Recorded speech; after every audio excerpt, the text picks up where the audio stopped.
Интервјуа, анализи, жешки теми. Политички магазин Пул на Радио Слободна Македонија со Славица Арсова.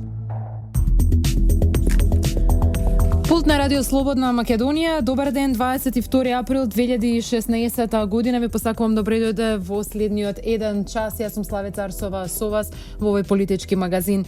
Откажани се преговорите во Виена, на кои во овој момент требаше да присуствуваат четворицата политички лидери од Македонија, која требаше да се одржи на покана на еврокомесарот Јоханес Хан и тројцата европратеници Кукан, Вајгел и Ховит. Повод за откажувањето беа двете ултимативни барања на лидерот на СДСМ Зоран Заев за повлекување на одлуката за аболиција која донесе председателот Иванов, како и барањето за повторно свикување на собранието со цел донесување одлука за одложување на изборите на 5 јуни. И Иванов и собранискиот спикер Велјановски посочија дека не постои ниту уставна, ниту законска можност за да се удоволат овие барања на СДСМ и на Заев. Во меѓувреме, граѓаните се на улица. Граѓанското движење за одбрана на Македонија синоќа го имаше еден од најмасовните собери со повеќе од 60.000 присутни граѓани кои побараа избори на 5 јуни и ставање крај на црните и деструктивни сценарии кои се спроведуваат во Македонија. Протестира и СДСМ заедно со невладините на Сорос, заедно со БЕСА, од денеска и со ветераните на УЧК. Зад себе оставија демолирани објекти, фасади и споменици. На овие теми денеска во Пулт ќе разговарам со Александар Пандов од Граѓанското движење за одбрана на Македонија. Ве поканувам да останете на оваа фреквенција. Почнуваме веднаш по музичкиот вовед. Назад сме во студиото на Радио Слободна Македонија. Почнуваме со политичкиот магазин Пулт. Како што најавив, разговарам со Александар Пандов. Пандов, добре дојдовте во Радио Слободна Македонија. Добро ве најдов. Благодарам. Синоќ имавте сериозно масовен митинг, собир со Граѓанското движење за одбрана на Македонија. Повеќе од 60.000 граѓани побараа избори на 5 јуни. Презентиравте и одреден манифест со барање од кои порачавте дека нема отстапување. Што се опфаќаат вашите барања како граѓанско движење? Па што опфаќаат главната цел на граѓанското движење, на сите оние вчера присутни луѓе, беше една, а тоа е дека сакаме крај на политичката криза. Сега, поготово, кога веќе е распуштено собранието, кога се распишени изборите за 5 јуни, свесни сме дека крајот на политичката криза е со избори. Значи, и историјата нас не учи во минатото дека и најтешките конфликти, најтешките војни судири, било какви недоразбирања завршуваат со избори. Сега ние кога имаме можност на најдемократскиот начин да ја разрешиме оваа политичка криза, сметаме дека тоа треба така да го направиме со пенкалово рак. Синоќа баш и тоа го говорев.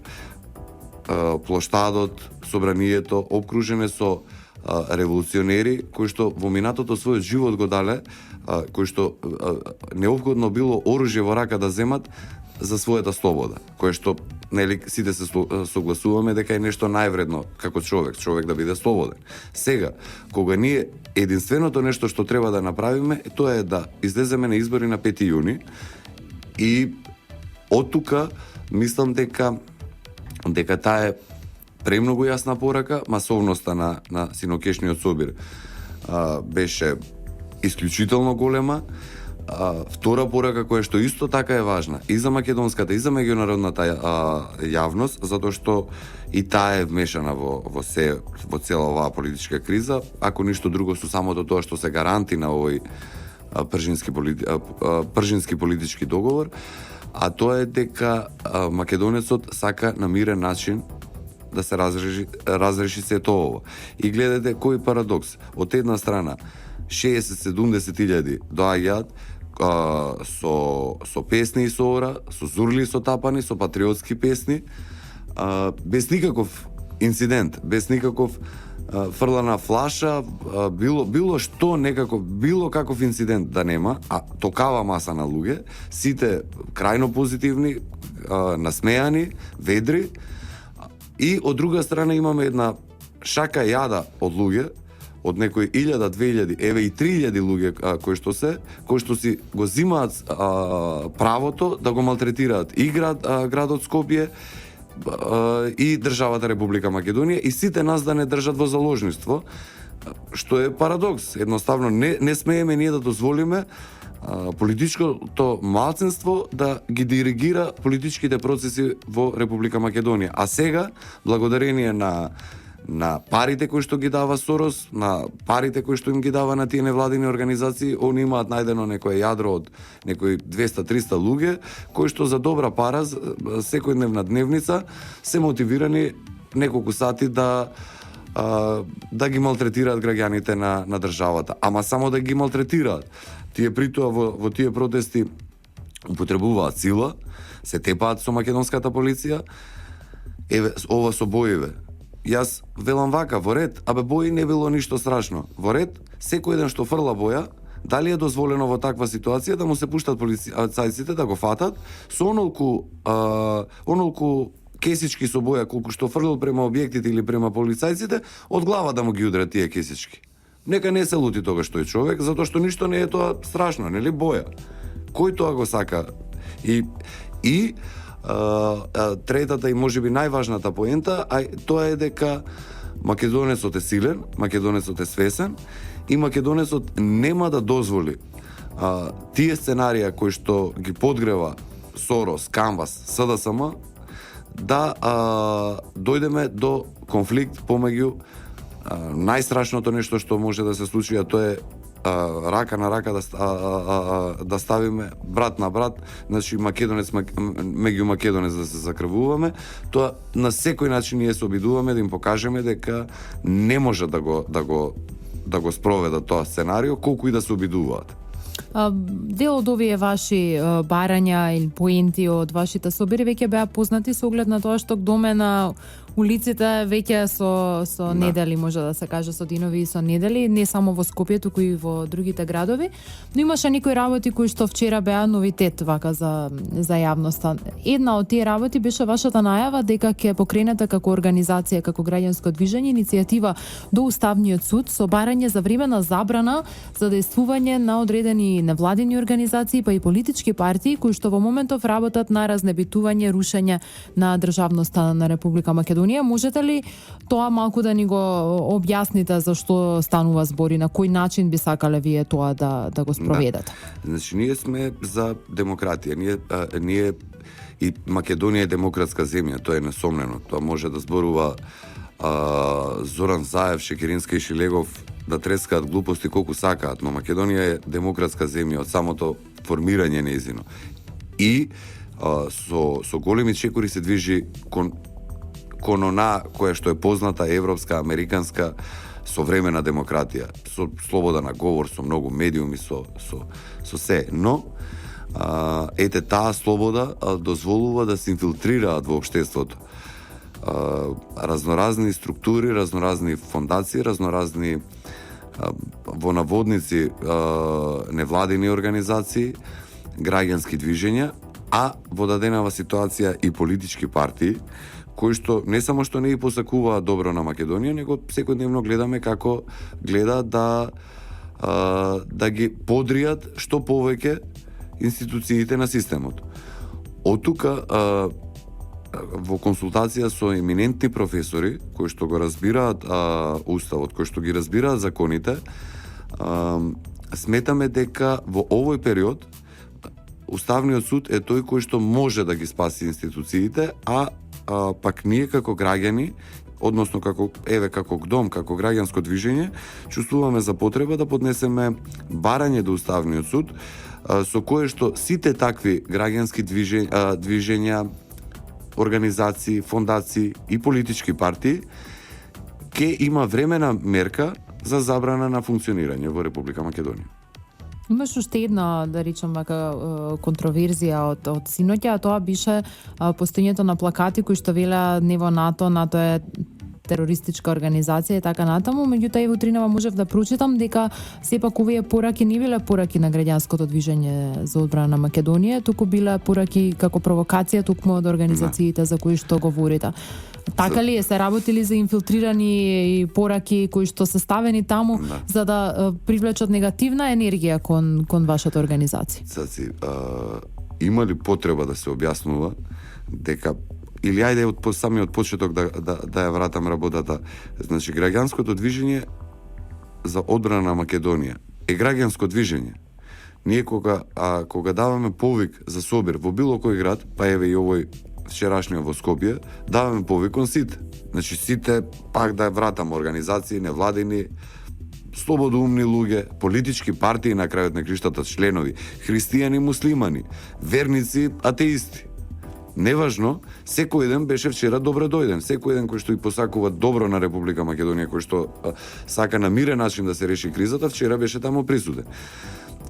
Доаѓам до твоето прашање. Значи, на кого има потреба јас да му докажувам и покажувам дека сум јас проевропски или дека јас сакам Македонија во Европска унија или во НАТО? На кого има, се уште ли има потреба за тоа да говориме дека Македонија на крајот од денот на сите анкети се уште над 50-60% од луѓето сакаат влез во Европска унија и во НАТО. И понатака тврдам дека тие две организации се организации во кои што Македонија треба да припаѓа. Јас сум само еден од водачите, но одговорно тврдам дека колку сме 10 луѓе, дека секој еден од нив ќе ви го повтори исто во ова ја што го говорам. Сега на 60-70 илјади луѓе дека некој не сакал во НАТО или дека некој не сакал во ЕУ, сигурно постои меѓу нив, ако сме направиле анкета. Да. Сега, тој си се нашол за повикан да дојде со транспаренти да ги закачи. Добро, во ред. Значи немам нели без слобода на говор, нели слобода на нели е демократија. Што сум требал да го направам, да го фатам за уво и да го тргнам на страна со таков плакат дошол на крајот на криштата, не псуел мајка на некого, нити не знам што. Едноставно не ја гледа таа организација за тој човек кој што тоа го ставил, нешто не му е привлечно. Но пак ќе повторам, главното тоа е дека одговорно тврдам дека од тие таа маса на луѓе вчера што беше собрана во Скопје, дека најголем процент од тие луѓе Македонија ја гледаат во европска полноправна членка во Европска унија и НАТО. За разлика од протестите на СДСМ кои што се нели поддржани од невладиниот сектор, од Сорос и од БЕСА, од денеска ќе бидат поддржани од ветераните на УЧК, зад вас не стои ниту една политичка партија. Со оглед на тоа што се прават одредени напори, ВМРО ДПМН покажа досега конструктивност во делот на разговорите, покажа подготвеност да биде денеска и на оваа средба која беше откажана во Виена, која требаше да биде посредувана од еврокомесарот Хан. Очекувате ли сепак ВМРО ДПМН и Никола Груевски да имаат слух за вашите очекувања и вашите барања со оглед на масата на граѓани кои што го поддржуваат она што вие го велите, а тоа е да нема отстапка од датумот за избори 5 јуни? Видете вака, значи тврдам дека и на ВМРО ДПМН му е јасно дека од екзистенционално прашање се изборите на 5 јуни. Значи, за жал, дојде на работата дали ќе не биде или не. Ние после 25 години градење на оваа држава, градење на институциите на системот, за жал, Зоран Заев и Сорос успеа да ја донесат државата и да го донесат општеството до таму, да од животно прашање, од тоа дали и каква Македонија ќе имаме понатака, се тие избори на 5 јуни. Од тука, затоа што знам дека сепак во ВМРО таа е патриотска партија, таа е партија која што на многу пати досега бил докажала дека е главниот столб на македонштината на Македонија, дека е главниот браник на државата. Верувам дека и на нив апсолутно им е јасно дека изборите на 5 јуни мора, значи не дали треба, дали може, него мора да се одржат. И од тука мислам дека нема повлекување од таа дата. Сметате ли дека треба да се оди на избори независно од учеството на Социјалдемократскиот сојуз? Сметам дека треба да се оди на избори без разлика дали ќе учествува СДСМ или нема да учествува. Значи, за жал таа партија која што е исто така еден од главните политички чинители во овие 25 години, ќе повторам, е заробена сега е заложник на политиките на таму неколку луѓе кои што ја раководат таа партија и за жал уште поголема, а тоа е на платеничката организација Сорос, која што си води своја политика, која што води политика која што е во интерес на некои други центри на моќ, а не во интерес на Република Македонија. Кај Заев и таа групација околу него, пак предпоставам дека имаат и некои други побуди зашто бегаат од избори. Значи, тоа е веќе јасно дека на нив рейтингот не им чини, дека им е многу низок, дека е преизвестно дека ќе ги изгубат изборите, но тие немаат елементарна култура на однесување, немаат елементарна култура на политичко дејствување и свесни што ви прават на Република Македонија, но чувајќи си ги своите позиции, своите фотели кои што ги имаат, комодитетот кој што им го дава политичката партија СДСМ, публицитетот кој што го добиваат, важноста кој што ја имаат сега во државата, ги тера да цврсто стојат на таа позиција, да не излегуваат на избори. И покрај исполнување на сите услови и од Пржинскиот договор, и услови кои што мислам дека не постојат нигдека во светот, за да една опозициона партија излезе на избори, и ако сето тоа е исполнето, тие и понатака цврсто газат на тоа дека, и јас се плашам дека нема таму во нивното раководство нема доволно умни луѓе, разумни луѓе кои што се свесни кон што ја бутаат Македонија сега. Колку е можно, говоревме за протестите кои што ги организира Социјалдемократскиот сојуз, засега тие удираат со боја кон институциите, велат ова е популарно кажано шарена револуција, но колку е можно сето ова да прерасне во едно украинско сценарио, како што веќе наговести лидерот на СДСМ во едно телевизиско интервју? Ако се прашува Зоран Заев, јас се сеќавам и на изјави од минатата година, кога почнуваа бомби, кога почнуваа сите разгорување, така да кажам, на политичката криза, тој говореше дека ќе гори Скопје, ќе гори Македонија, дека тој има такви материјали во себе во кои што граѓаните не знам што ќе направеле. Откако сето тоа се покажа дека не е така, Заев во очај сега на најтврдо сценарио тргна, а тоа е со во буквална смисла на зборот платени групи кои што ќе прават провокации, кои што ќе прават се за да дојде до конфликт меѓу граѓаните. Да подсетам, минатата недела они кога почна да протестираат, првите денови беа многу агресивни. Но од кога ГДОМ, односно граѓаните, патриотите, кога излегува по улиците и кога видоа овие од другава страна, формално правно да кажам, од страна на Сорос и на СДСМ, дека бројката на луѓе кои што излегува од ГДОМ е 2, 3, 5 пати поголема од нивната бројка. Мислам, не велам дека се уплашија, но секако дека и јасните пораки кои што им ги испративме, мислам дека им стана јасно дека со такви насилни средства и методи само уште повеќе ќе се самозакопат. И така они се длабоко во калта, но уште повеќе само се закупуваат, и дека со такви методи не може едноставно да поминат. Никој не им го одзема нивното право да протестираат, да свиркаат, но сето тоа има одредени граници. Конечно јас на нашите собири повеќе пати сум го потенцирал, а тоа е самите граѓани тоа ми го говорат дека треба да го направиме, ако продолжат.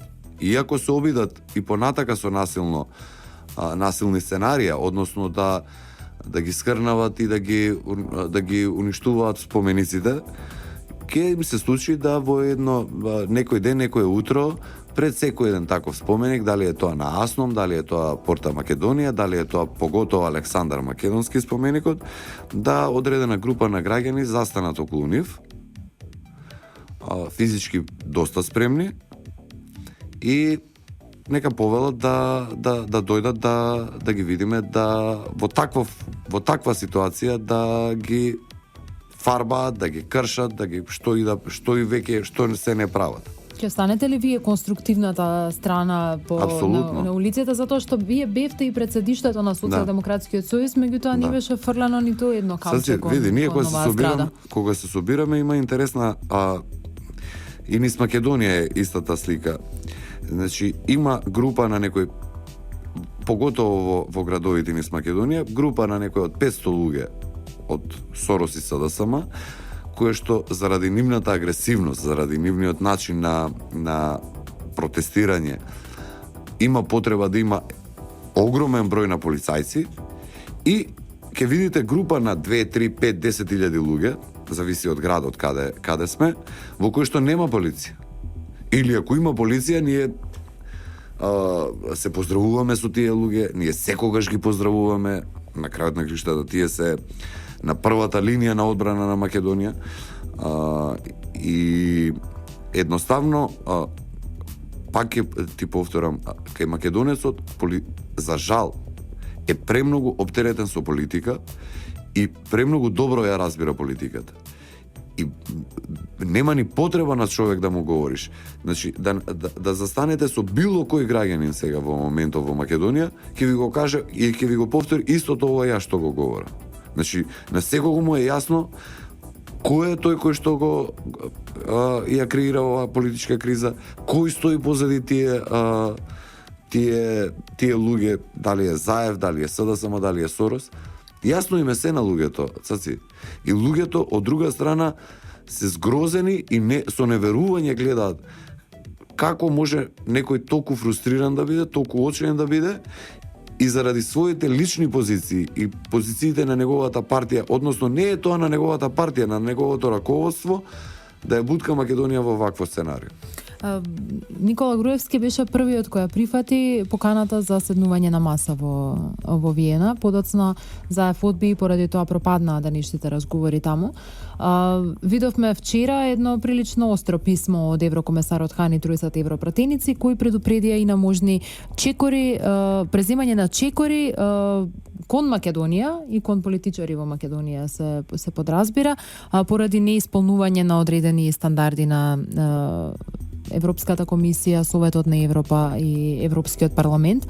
Моето прашање е доколку меѓународниот притисок остане силен за повлекување на одлуката за аболиција која што ја донесе претседателот Иванов и како што самиот тврди бил сам во донесувањето на таа одлука, и доколку продолжи меѓународниот притисок за одложување на изборите се до учеството на Социјалдемократскиот сојуз, кој треба да биде следниот чекор на ВМРО ДПМН и на Никола Груевски?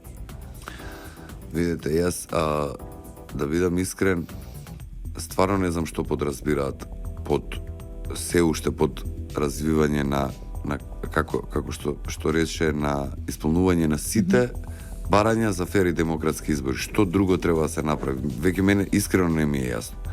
Значи, сите точки од тој пржински договор се исполнети. И околу тоа мислам дека на секого му е јасно, нема некоја точка која што не е исполнета. Дали тоа било СЈО, дали тоа било Државна изборна комисија, дали било прочистување на изборен список, дали било тоа министри во влада на СДСМ, дали било повлекување на премиерот од позицијата. Значи, се тоа е исполнето.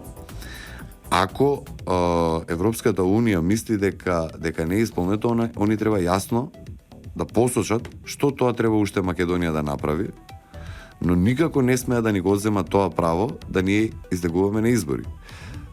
Ако им идејата осламнување на нивните позиции како представници на Европска Унија тука кај граѓаните, тоа е друго. Ама не верувам дека е можно да така делуваат, затоа што луѓето, еве јас кој што сум секојдневно и ги следам политичките процеси, јас искрено не можам да се сетам што тоа треба ние плюс да направиме за да ги задоволиме нивните барања. Можеби таа закана е упатена токму кон Заев и неговото раководство, затоа што тој е исто така потписник и тој исто така треба да биде еден од главните политички играчи во Македонија за да бидат спроведени тие фери демократски избори на 5 јуни. Ако по тоа се подразбира дека тие ќе бидат тие кои што ќе бидат блокирани, онда да, во ред, можам да ја разберам изјавата на Хан.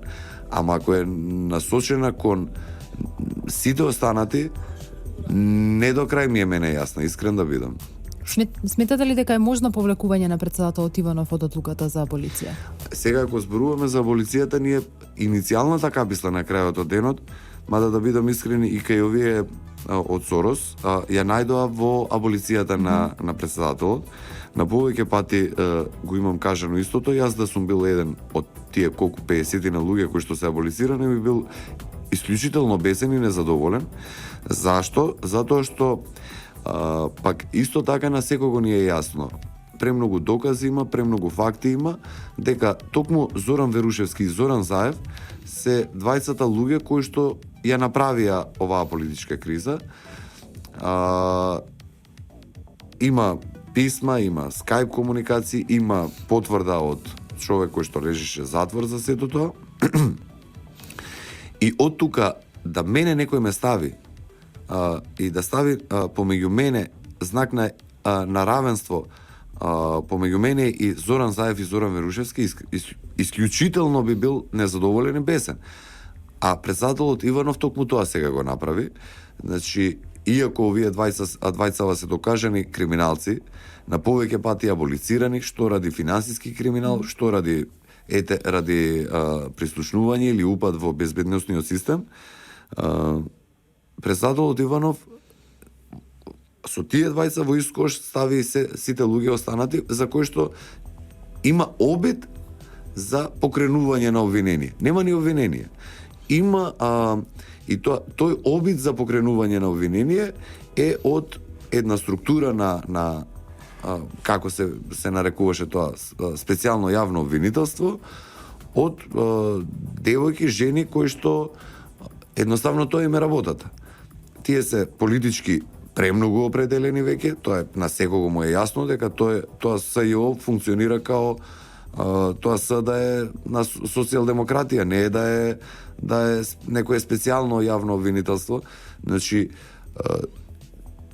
тие си дадоа за право едноставно да изиграваат политички суд и на основ на тој политички суд спомна еден куп луѓе, а со една единствена цел, конечно и затоа е формирано тоа специјално јавно обвинителство, со една единствена цел да се отцрнат што повеќе функционерите на ВМРО. Иако следиме на секоја една пресконференција, ние имаме еден политички наратив како некој наводно ова правил или она правил, а сето тоа извадено само од приватни телефонски разговори. Од друга страна, оние двајца прво обвинети, оние двајца кои што се креатори на оваа политичка криза, да подсетам, прва одлука на Катица Јанева беше ослободување од притвор на Зоран Верушевски.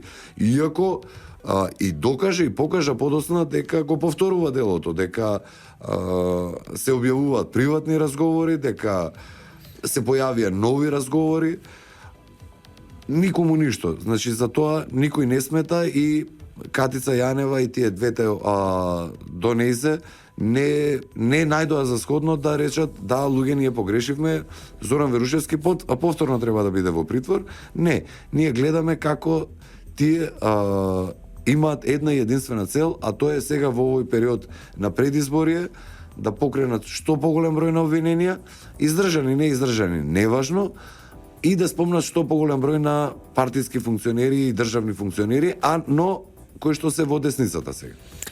За крај, кои ќе бидат вашите следни чекори како дом? Продолжувате ли по вчерашниот масовен митинг да се движите и по градовите надвор од Скопје? Токму така, оној вчерашен масовен собир ми даде само уште поголем подстрек и повеќе сила и енергија. Граѓаните беа воодушевени од тој собир и само позитивни критики имаше. И тоа на нас ни дава уште поголема сила да продолжиме и со уште поголема посилно темпо да одиме низ градовите низ Македонија, ако има потреба и во повторно да се собираме во Скопје во уште поголем број и да им покажеме и да докажеме на најдемократски начин, со мирно и достоинствено, како се сака Македонија и едноставно тоа никој нема да не врати. Пандов, ти благодарам за денешниот разговор и твоето гостување во Пулт на Радио благодарам за Слободна поканата. Македонија. Почитувани слушатели, останете на оваа програма, продолжуваме по музичката пауза. Тоа беше се во денешното издание на Пулт, во кое можевте да слушнете повеќе околу вчерашниот масовен собир на граѓани на граѓанското движење за одбрана на Македонија, како што кажа мојот гостин соговорник Александар Пандов, повеќе од 60.000 граѓани вчера побараа избори на 5 јуни и крај на деструктивните сценарии кои ги гледаме повеќе од 2 години во Република Македонија. Со ова го заклучувам денешното издание на Пулт. Ве поканувам да останете на брановите на Радио Слободна Македонија и да ја слушате оваа емисија повторно идниот петок во истиот термин. Ви благодарам, имајте пријатен ден. Интервјуа, анализи, жешки теми. Политички магазин Пулт на Радио Слободна Македонија со Славица Арсова.